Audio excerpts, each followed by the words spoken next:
Noong ika-18 ng Marso 2021, gaya ng nakagawian niya, nag-upload sa TikTok ang 19 na anyos na estudyante mula sa Almaty na si Ayazan Yedelova.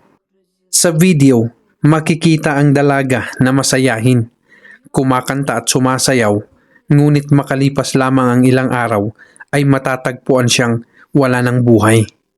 Mas masaklap pa rito, hindi na siya buo na matatagpuan. Lubhang kakilakilabot ang magiging resulta ng paghahanap, kaya kinailangan pang sumailalim sa DNA test ang mga kamag-anak ng dalaga upang makumpirma na ang mga labi na natagpuan sa iba't ibang bahagi ng lungsod ay tunay na kay Ayazan. Samantala, noong ika-19 ng Marso, nagsimula ang araw ni Ayazan na tila isang ordinaryong araw lamang. Nasa ika-4 na taon siya noon sa Academy of Design and Fashion sa Almaty at kilala bilang isang huwarang estudyante na hindi basta-basta lumiliban sa klase ng walang dahilan. Kaya kahit patapos na ang linggo at may ilang estudyanteng maaaring magpasyang hindi na pumasok sa isang lecture, hindi iyon ang naging dahilan para gawin din iyon ni Ayazan. Noong umagang iyon, gaya ng dati, pumasok siya sa klase at pagkatapos ay nagtungo sa beauty salon kung saan siya nagtatrabaho. Sa kabila ng kanyang murang edad, malinaw na kay Ayazan kung ano ang gusto niya sa buhay. Kaya ginagawa niya ang lahat ng makakaya upang unti-unting matupad ang kanyang mga pangarap. Mula pa pagkabata, mahilig na siya sa pananahi. Noong una, gumagawa lamang siya ng mga cute na damit para sa mga manika at maliliit na souvenir para sa kanyang mga kamag-anak. Habang siya ay lumalaki, lalo naman niyang nauunawaan na gusto niyang gawing bahagi ng kanyang buong buhay ang pagniniting at paggawa ng mga damit. Upang makakuha ng espesyal na edukasyon sa larangang ito, nag-enroll si Ayazan sa Academy of Design and Fashion sa Almaty. Lumipat siya roon mula sa kanyang katutubong Taldykurgan upang doon ipagpatuloy ang kanyang pag-aaral. Kasabay ng kanyang pag-aaral, tumatanggap din siya ng mga order para sa mga damit at ibinibenta ang mga ito sa pamamagitan ng kanyang online store. Sa ganitong paraan, unti-unti niyang ipinapakilala at pinauunlad ang sarili niyang clothing brand na Ayalan. Bukod sa pag-aaral at pagpapatakbo ng kanyang online business, nakakahanap pa rin siya ng oras upang magtrabaho bilang manicure master sa isang lokal na beauty salon. At nitong mga nakaraang panahon, kapansin-pansing lumalago ang kanyang online store. Dumami ang mga order at walang alinlangang ikinasaya iyon ni Ayazan. Talagang buong puso niyang inilalaan ang sarili niya sa kanyang negosyo at sa mga pangarap na nais niyang maabot. Isa sa pinakamalaki niyang pangarap ay ang makapunta balang araw sa Turkish market at maipakilala roon ang kanyang sariling clothing brand. At dahil hindi lamang siya marunong mangarap, kundi handa rin siyang kumilos para makamit ang mga iyon. Nag-enroll siya sa mga kursong magtuturo sa kanya ng wikang Turkish. Nakapag-attend pa siya ng ilang klase at ang kanyang layunin ay matutunan ang wika sa loob lamang ng ilang buwan. Ang gurong nagtuturo kay Ayazan ay walang alinlangan na kakayanin niya iyon dahil inilalarawan niya ang dalaga bilang responsable, determinado at napaka-ambisyosa. Para sa kanyang guro, kapag nagtakda si Ayazan ng isang layunin, gagawin niya ang lahat upang makamit ito. Kaya naman kumbinsido siyang magtatagumpay ang dalaga sa planong matutunan ang Turkish language at magamit ito para sa kanyang negosyo. Samantala, ang working day sa beauty salon kung saan ilang beses sa isang linggo nagtatrabaho si Ayazan ay nagtatapos bandang 9:00 ng gabi. Pagkatapos magsara ang salon, agad siyang umuwi sa student dormitory kung saan siya nakatira. Lalo na't nagsasara ang dormitoryo pagsapit ng 11:00 ng gabi. Palagi siyang nakakauwi sa tamang oras at hindi kailanman nagtatagal sa ibang lugar. Ngunit noong ika-19 ng Marso, nagkaroon ng kakaibang pagbabago sa kanyang nakasanayan. Nang gabing iyon, hindi na kailanman nakarating si Ayazan sa dormitoryo. Kalaunan, sinabi ni Maral Aubakirova, ang namamahala sa dormitoryo kung saan nakatira si Ayazan, sa isang panayam na bago ang araw na iyon ay wala siyang napapansing pagkakataon na hindi umuwi ang dalaga o gumala hanggang gabi. Ayon kay Maral, napakagalang at responsable si Ayazan. Kaya nang hindi ito makauwi noong gabing iyon, nagsimula silang mag-alala. At kasama ang mga kaibigan ng dalaga, sila ang unang nagbigay ng alarma at nakipag-ugnayan sa pulisya. Marahil, mahirap nang isipin kung ano ang naging tugon ng pulisya sa unang pag-uulat tungkol sa pagkawala ng dalaga. Sa halip na agad magsagawa ng paghahanap, tila ipinagpaliban muna ang insidente, na para bang kusaring lalabas at uuwi si Ayazan. Kinabukasan, matapos hindi pa rin bumalik si Ayazan sa dormitoryo, tuluyan nang nag-alala ang kanyang mga kamag-anak at nagpasya silang magsumbong. Ang binatang nakipagkita at naging karelasyon ni Ayazan ilang sandali bago siya mawala ay wala ring alam tungkol sa kanyang kinaroroonan. Dahil wala na silang ibang mapagpipilian, nagtungo ang pamilya sa pulisya at iginiit na dapat nang simulan ang paghahanap sa dalaga. Habang naglalakbay patungong Almaty ang mga kamag-anak ni Ayazan mula Taldykurgan, ang kanyang nakatatandang kapatid na babae na nakatira mismo sa lungsod ang unang nagtungo sa himpilan ng pulisya. Bandang 12:00 ng tanghali, dumating ang babae sa police station upang iulat ang pagkawala ni Ayazan at magsumiti ng kaukulang salaysay. Ngunit sa halip na tanggapin ang kanyang reklamo, tumanggi pa ang mga pulis na tanggapin ang kanyang report at pinaalis siya. Sinabihan lamang siya na walang tao rito ngayon. Nasa settlement ang lahat, nasa mga rally. Maghintay ka, babalik din siya. Baka natutulog lang siya ngayon kung saan kasama ang isang lalaki. Walang nagawa ang babae kundi umuwi nang hindi nakapagsumiti ng reklamo. Pagsapit ng oras na iyon, nakarating na rin sa Almaty ang iba pang membro ng pamilya ni Ayazan mula Taldykurgan. Matapos nilang pag-usapan ang sitwasyon, nagpasya silang bumalik sa pulisya. Muli nilang iginiit na dapat seryosong hanapin si Ayazan at hindi dapat ipagpaliban ang paghahanap sa kanya. Ngunit hindi pa rin nagpakita ang mga otoridad ng agarang pagkilos para hanapin ang nawawalang dalaga. Kaya naman nagpasya ang pamilya Yedilov na humingi ng tulong sa mga volunteer sa lungsod ng Almaty. Noong araw na iyon, halos saan man ay makikita ang mga flyer na naglalaman ng larawan ni Ayazan Yedilova. Bukod sa pagdidikit ng mga poster, personal ding nagsagawa ng paghahanap ang mga volunteer. Umaasang matatagpuan nila ang dalaga na buhay at ligtas. Gayunpaman, pagsapit ng Marso 20, wala pa ring mahalagang impormasyon tungkol sa kinaroroonan ni Ayazan. Patuloy pa ring walang malinaw na sagot ang kanyang pamilya kung nasaan siya at kung ano ang nangyari sa kanya. Noong Marso 21, tuluyan nang nakilahok ang pulisya sa paghahanap kay Ayazan. Bumuo sila ng isang espesyal na investigative at operational group na partikular na tututok sa paghahanap sa nawawalang dalaga. Sa araw ding iyon, nagbunga ang tuloy-tuloy at maayos na paghahanap ng mga volunteer na halos araw at gabi nang naghahanap kay Ayazan. Nakilala nila ang isang taxi driver na may mahalagang impormasyong maaaring makatulong sa investigasyon.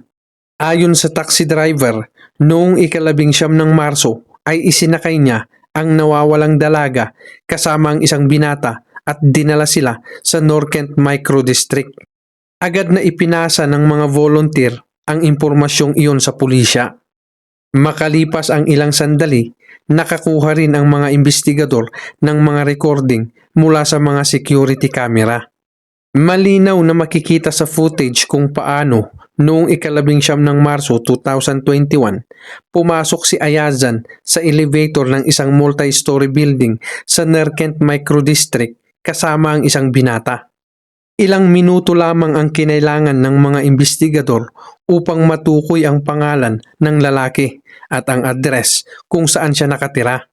Kaya noong March 21, bandang alas 10 ng gabi, nagtungo ang mga pulis sa lugar na pinaniniwalaang may kaugnayan sa pagkawala ni Ayazan. Ang 28 years old na si Raman Berdita Rebekov na nakatira sa naturang address ay ayon sa impormasyon ng pulisya ay nasa loob ng apartment ng mga oras na iyon. Ngunit sa halip na agad buksan ang pinto, hindi nagmadali ang binata na pagbuksan ang mga pulis. Dahil dito, nagpasya ang mga otoridad na sapilitang pasukin ang apartment at binuksan ang pinto. Nang tuluyang makapasok ang mga pulis, isang nakakagambalang eksena ang bumungad sa kanila. May mga bahid ng dugo sa iba't ibang bahagi ng apartment, habang sa sahig ay nakita ang mga labi ng isang katawan na hindi nabuo. Maging ang mga bitiranong operatiba ay lubhang naapektuhan sa kanilang nasaksihan. Hindi agad nakita ang may-ari ng apartment dahil maingat itong nagtago sa loob. Ngunit nang tuluyan siyang matagpuan ng mga pulis, sinubukan ng binata na wakasan ang sarili niyang buhay. Lumalabas na handa siyang gawin ang lahat upang hindi mapasakamay ng mga otoridad. Mabuti na lamang at nabigyan siya ng paunang lunas bago dumating ang ambulansya. Matapos nito ay agad siyang isinugod sa ospital at isinailalim sa emergency operation. Maaaring mahirap gamitin ang salitang mabuti sa ganitong sitwasyon. Ngunit may isang mahalagang dahilan kung bakit nakaligtas si Rebekov. Dahil nabuhay siya, nagkaroon ang mga otoridad ng pagkakataong panagutin siya sa mga ginawa niya at alamin ang buong pangyayari sa likod ng krimen. Ilang araw na nanatili sa ospital si Rebekov at nang bumuti ang kanyang kondisyon, inilipat siya sa isang detention center. Samantala, habang nasa ospital ang suspect, isinara at tinatakan ng mga otoridad ang inuupahang apartment kung saan siya nakatira upang mapanatili ang mga posibleng ebidensya. Isinagawa roon ang masusing investigasyon at forensic examination. At ang mga bagay na natuklasan ng mga investigador sa loob ng apartment ay lubhang nakakagambala at mahirap paniwalaan na kayang gawin ng isang tao. Natagpuan sa loob ang anit ng isang tao, mga piraso ng balat, mga sirang ngipin at mga kuko. Ang mga ito ay maingat na inilagay ng paisa-isa sa magkakahiwalay na plastic bag. Bukod pa rito, may natagpuan ding mga bahagi ng katawan ng isang bungo sa loob ng apartment. At nang isagawa ang forensic examination, lumitaw ang isang mahalagang detalye tungkol sa kalagayan ng biktima. Ayon sa naging resulta ng pagsusuri, matagal na pinakuluan sa tubig ang ulo ng biktima. Dahil sa matagal na pagkakalantad sa mataas na temperatura, ang natira na lamang dito ay ang bungo. Hindi lahat ng bahagi ng katawan ay natagpuan sa loob ng napakangingilabot na apartment na iyon. Sa mga sumunod na araw, may iba pang mga labi na natagpuan sa iba't ibang bahagi ng lungsod na itinapon sa mga basurahan at lalagyan ng basura na para bang mga bagay na wala ng halaga. Para na itong isang palaisipang binubuo ng pira-piraso.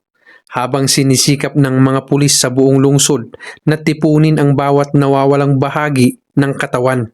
Ngunit hindi agad matukoy kung kanino ang mga labi. Dahil hindi makilala ang katawan, iginiit ng mga kamag-anak ni Ayazan na isagawa ang DNA test upang makumpirma kung ang mga natagpuang labi ay tunay na pag-aari ng dalaga. Hanggang sa huling sandali, umaasa pa rin sila at nagdududa na baka may pagkakamali at hindi talaga si Ayazan ang taong natagpuan. Ngunit tuluyang nilinaw ng resulta ng DNA test ang lahat. Nakumpirma na ang nawawalang si Ayazan Yedelova ang biktimang natagpuan. At ayon sa mga otoridad, nangyari ang kanyang pagkamatay noong 19 ng Marso. Sa isinagawang interogasyon, sinabi ng detainee na noong gabi ng March 19 hanggang madaling araw ng March 20 ay nagkaroon umano ng pagtatalo sa pagitan niya at ng biktima. Ayon sa kanyang salaysay, bandang alas 11 ng gabi ay pinatay niya ang dalaga. Sinabi rin ng detainee na natakot siyang matuklasan ang kanyang ginawa at makulong, kaya nagpasya siyang alisin ang katawan sa pamamagitan ng paghahati-hati rito. Nang gabi ring iyon, inilabas niya ang ilan sa mga bahagi ng katawan mula sa apartment at itinapon ang mga ito sa magkakaibang lugar sa loob at labas ng lungsod.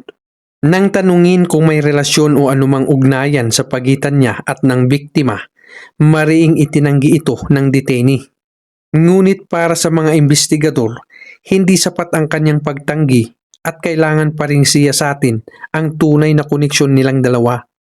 Hindi rin maintindihan ng pamilya ng biktima kung bakit kinailangan pang gawin ang napakaraming hakbang upang itago ang nangyari, kabilang ang pag-alis sa anit, pagtanggal sa mga ngipin at pagkuha sa mga kuko ng biktima. Dahil dito, nagsimulang mabuo ang hinala na maaaring hindi si Ayazan ang unang biktima ng sospek at maaaring may partikular na dahilan kung bakit ginawa ang mga iyon. Sa pagpapatuloy ng operasyon at investigasyon, nalaman ng mga otoridad na dati umanong nag-aral sa Pharmaceutical Academy ang detainee. Ngunit hindi niya natapos ang kanyang pag-aaral dahil siya ay napaalis sa institusyon, na iniuugnay sa kakulangan niya ng oras para ipagpatuloy ang kanyang pag-aaral. Nang makuha ng mga investigador ang impormasyong iyon, isinama nila sa kanilang mga posibilidad ang ideya na baka ginagamit ni Tarebekov ang ilang bahagi ng katawan para sa isang medical o komersyal na layunin. Kaya sinuri nila ang kanyang mga mensahe at correspondence sa social media, kabilang ang mga babaeng dati niyang nakausap. Isa-isa nilang sinuri ang mga babaeng iyon upang malaman kung may iba pa bang maaaring naging biktima. Sa kabutihang palad, natukoy na lahat sila ay buhay.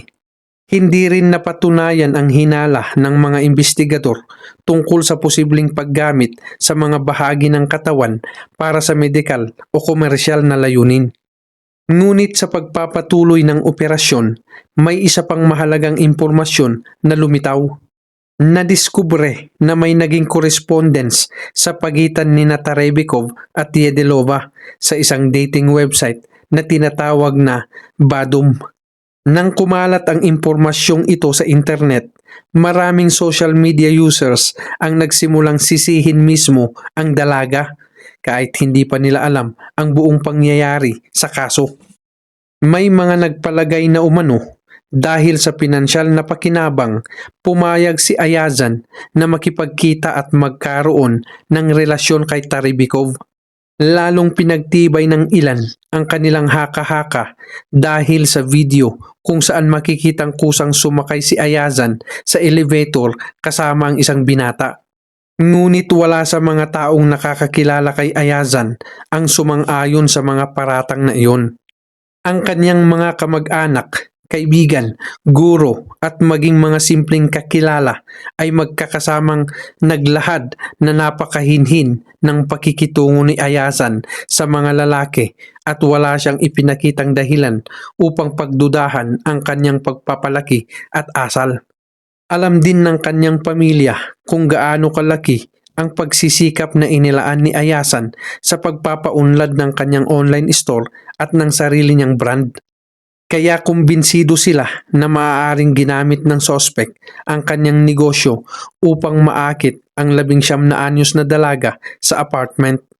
Posible umanong nagkunwari siyang isang taong interesado sa kanyang mga produkto at nagbigay ng dahilan upang makipagkita sa kanya, gaya ng pagkuha sa measurements, paggawa ng order o anumang bagay na may kaugnayan sa kanyang negosyo.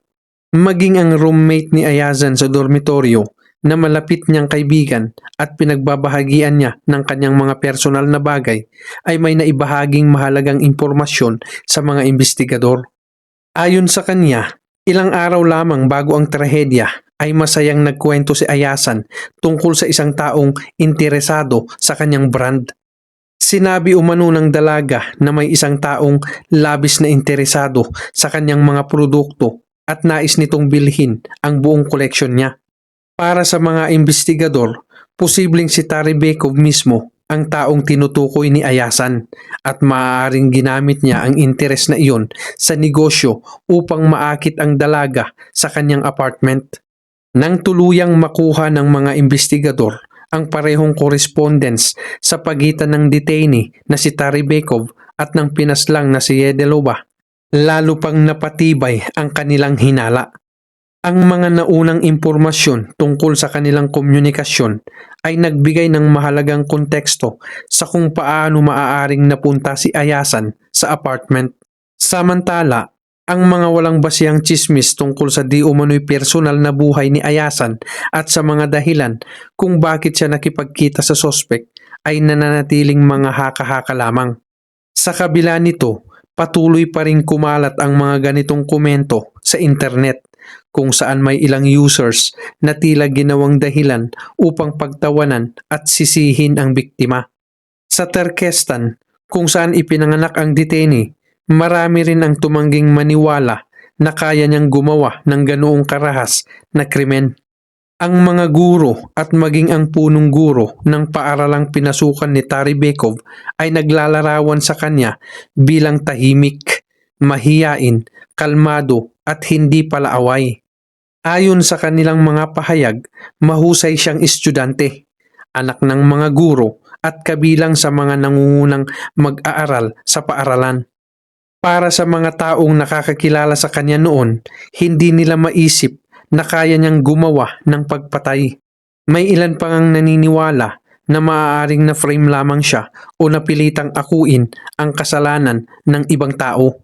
Ngunit habang nagpapatuloy ang iba't ibang pagsusuri at isinasagawa ang mga interogasyon sa detainee, nananatiling hindi pa naibibigay sa pamilya ang mga labi ni Ayasan para sa kanyang libing.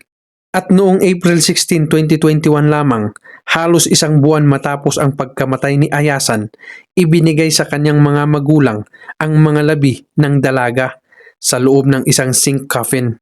Inilibing si Ayasan sa kanilang sariling bayan sa Taldykorgan. Samantala, hanggang sa pagtatapos ng 2021 ay nananatili sa detention facility ang sospek sa pagkamatay ni Ayasan Yedelova, habang patuloy na nililinaw ng mga otoridad ang lahat ng pangyayari sa kaso. At noong December 31, 2021 lamang, isinagawa ang paglilitis laban sa kanya kaugnay ng dalawang kaso, rape at murder. Ayon sa opisyal na bersyon ng investigasyon, noong March 16, 2021 ay nakilala ni Taribekov si Yedelova sa pamamagitan ng social media. Ginamit umano niya bilang dahilan ang pagnanais na umorder ng mga damit mula sa brand ni Ayazan na Ayalan. Noong gabi ng March 19, nakipagkita si Taribekov kay Ayasan malapit sa kanyang dormitoryo. Inimbitahan niya ang dalaga sa kanyang bahay upang pag-usapan ang mga kondisyon ng kanilang magiging transaksyon at gawin ang order. Ayon sa investigasyon, binantaan ng lalaki ang dalaga.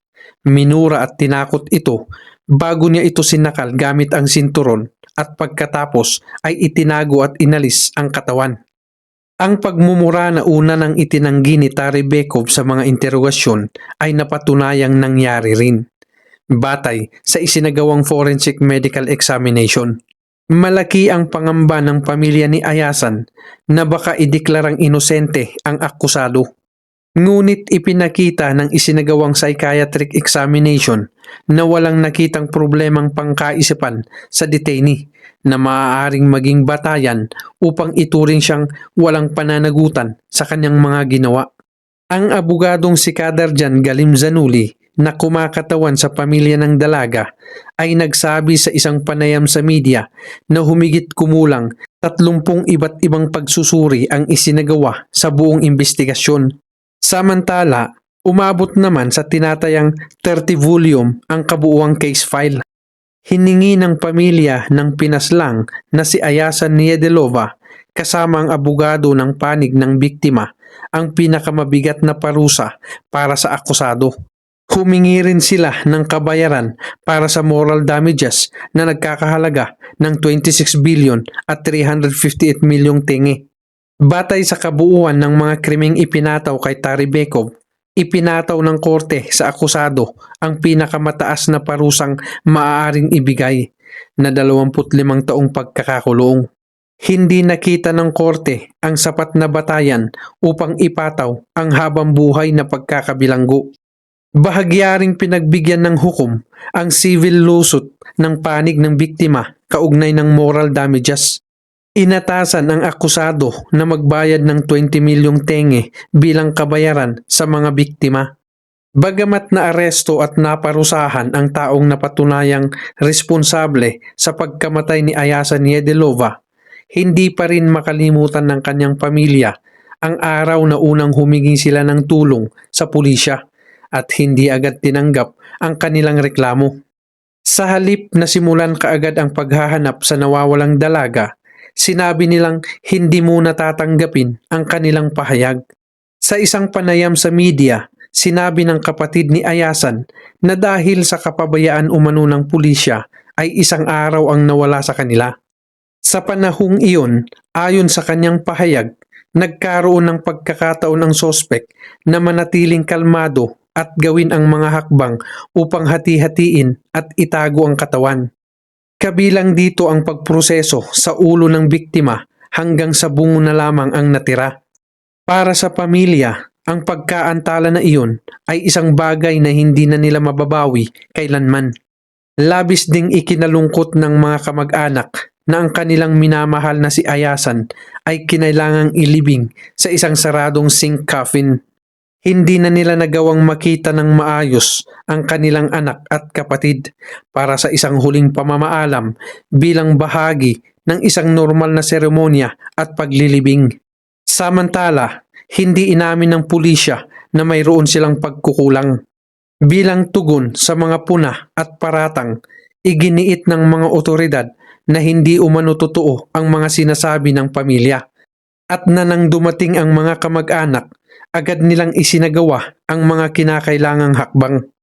Ngunit para sa pamilya at mga taong malapit kay Ayasan, nananatiling mahalaga ang mga pangyayaring naitala sa mga unang araw ng kanyang pagkawala.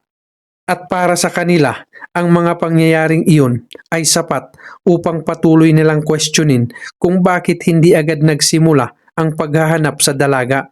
May isa pang nakakagambalang detalye na ibinahagi ng mga kaibigan ni Ayasan. Ayon sa kanila, noong nakakulong na si Taribekov, makikita sa kanyang social media profile ang isang status na nagsasabing, "Smile at life and it will definitely smile at you in return." Mahirap isipin na ang isang tao ay kailangang magbago o ngumiti ang kanyang buhay sa pamamagitan ng pagkitil sa buhay ng ibang tao. Ngunit marahil may sarili siyang pananaw tungkol sa mga salitang iyon. Para sa akin, naniniwala ako sa tinatawag na batas ng karma o boomerang law. Naniniwala ako na sa huli, bawat tao ay humaharap sa mga bunga ng kanyang mga ginawa. At nais kong maniwala na mula nang piliin ng taong ito na gumawa ng karahasang sexual at pagkatapos ay wakasan ang buhay ng isang inosenteng dalaga, tuluyan nang nawala ang anumang dahilan para ngumiti ang kanyang buhay. Ako si Kuya Cox at magandang gabi.